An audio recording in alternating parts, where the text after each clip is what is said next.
കാതോലിക്ക ബാബാതിന് വേണ്ടി doctor Mathews master വേണ്ടി ബഹുമാന്യരായ കോർപ്പസ്കോപ്പന്മാരെ ബഹുമാന്യരായ വൈദികരെ പ്രധാനമായ സംബോധനയിൽ വർഗീസിയേട്ടൻ കടന്നുപോയിട്ട് 9 വർഷം തികയുകയാണ്. 9 വർഷമായിട്ട് ഓർത്തഡോക്സ് സഭയിലെ ഓരോ വിശ്വാസികളുടെയും മനസ്സിൽ ഒരു കനല് എരിഞ്ഞുകൊണ്ടിരിക്കുകയാണ്. എരിഞ്ഞുകൊണ്ടിരിക്കുന്നതായ കനല് വിട്ടുപോകാതിരിക്കുവാൻ തക്കവണ്ണം ഓരോ വർഷവും ഈ അനുസ്മരണ സമ്മേളനം സംഘടിപ്പിക്കുന്നത് ഏറ്റവും ഉചിതമായ കാര്യം തന്നെയാണ് എന്നുള്ളതിന് യാതൊരു സംശയവുമില്ല. ദുഃഖത്തിലും പ്രയാസത്തിലും ഇപ്പോഴും ഇരിക്കുന്ന കുടുംബാംഗങ്ങൾക്കും ബന്ധുക്കൾക്കും മിത്രങ്ങൾക്കും വേണ്ടി പ്രത്യേകമായിട്ട് പ്രാർത്ഥിക്കുകയും ദൈവം അവർക്ക് ശാശ്വതമായ സമാധാനം നൽകട്ടെ എന്ന് പ്രത്യേകമായിട്ട് പ്രാർത്ഥിക്കുകയും ചെയ്യുന്നു.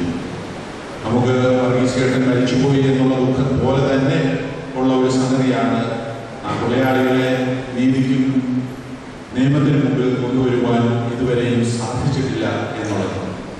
ഒരാളെ അറസ്റ്റ് ചെയ്തു, ഏതാനും നാൾ കഴിഞ്ഞപ്പോൾ വിട്ടയച്ചു.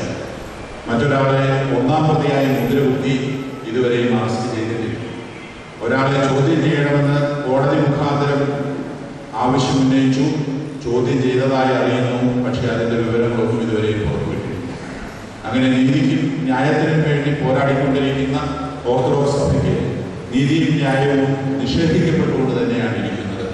ഇന്ന് എറണാകുളം ഡിസ്ട്രിക്റ്റിൽ പ്രത്യേകിച്ച് ബ്രോ മേഖലയിലെല്ലാം ഭയങ്കരമായിട്ടുള്ള ഭീകര അന്തരീക്ഷം സൃഷ്ടിച്ചുകൊണ്ട് ഓർത്തഡോക്സ് വിശ്വാസികളെ നിശബ്ദരാക്കുവാനും നശിപ്പിക്കുവാനും തക്ക പ്രവർത്തനങ്ങൾ നടന്നുകൊണ്ടിരിക്കുന്നു. പരിശുദ്ധ കാതോലിക്ക ബാബാതിരുമേനി തന്നെ സൂചിപ്പിച്ചതുപോലെ ഭരിക്കുന്ന ഗവൺമെൻറ് അധികാരികളും ഇതൊന്നും കണ്ടില്ല എന്ന് വിചാരിച്ച് കണ്ണടച്ചിരിക്കുകയാണ്.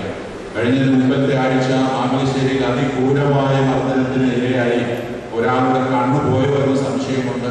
മറ്റൊരാളുടെ പല്ല് അടിച്ച് തകർക്കപ്പെട്ടു. കുറ്റവാളികളെ അറസ്റ്റ് ചെയ്യണമെന്ന് ആവശ്യപ്പെട്ടപ്പോൾ 3 പേർക്ക് വേണ്ടി അറസ്റ്റ് വാറന്റ് ഉണ്ടായി. ഒരാളെ മാത്രം അറസ്റ്റ് ചെയ്തു. അറസ്റ്റ് ചെയ്തതിന് ശേഷം ഞാൻ മനസ്സിലാക്കുന്നത് കൊണ്ടുപോയത് റിമാൻഡ് ചെയ്തിട്ട് ജയിലിലേക്കല്ല, ആശുപത്രിയിലേക്കാണ്. ഗ്യാസിന് മരുന്ന് കൊടുത്ത് അദ്ദേഹത്തെ ആശുപത്രിയിൽ സുഖചികിത്സയ്ക്കായി കിടത്തിയിരിക്കുകയാണ്. ഇതുപോലെയുള്ളതായ അനുഭവങ്ങളാണ് ഉണ്ടാകുന്നത്. ഇന്നലെയും മണ്ണത്തൂർ പള്ളിയിൽ തള്ളിക്കയറ്റുന്നുണ്ടായിരുന്നു. ഇങ്ങനെ ഏതൊരു അക്രമവും അഴിച്ചുവിട്ടാലും ആരും ശ്രദ്ധിക്കുന്നില്ല, ആരും തങ്ങൾക്കായോ എതിരായ ഒരു നടപടിയും സ്വീകരിക്കുകയില്ല എന്നുള്ള ധൈര്യത്തോടെ ഒരു കൂട്ടം ആളുകൾ ഓർത്തഡോക്സ് സഭയെ നശിപ്പിക്കുവാനായിട്ട് ഒരുപെട്ട് കച്ച കെട്ടി ഇറങ്ങിയിരിക്കുകയാണ്. നമുക്ക് പ്രത്യേകമായിട്ട് ധൈര്യം അവലംബിച്ചുകൊണ്ട് വർഗീസിയേട്ടനെ പോലുള്ളതായ രക്തസാക്ഷികളിൽ നിന്ന് ഊർജ്ജം ഉൾക്കൊണ്ടുകൊണ്ട് അടിയുറച്ച് സഭയ്ക്ക് വേണ്ടിയും സഭയുടെ വിശ്വാസത്തിന് വേണ്ടിയും നിലനിർത്തേണ്ടതായ സമയം ആയിരിക്കും എന്നുള്ളതിന് യാതൊരു സംശയവുമില്ല. ദൈവത്തിൻ്റെ എല്ലാ അനുഗ്രഹങ്ങളും നമുക്ക് ലഭിക്കട്ടെ എന്നും നീതിയും സത്യത്തിനു വേണ്ടിയുള്ളതായി പോരാട്ടത്തിൽ ദൈവം നമ്മളെ പിന്തുണയ്ക്കുമെന്നുള്ളതായ വിശ്വാസത്തോടുകൂടി നമുക്ക് മുന്നേറാം.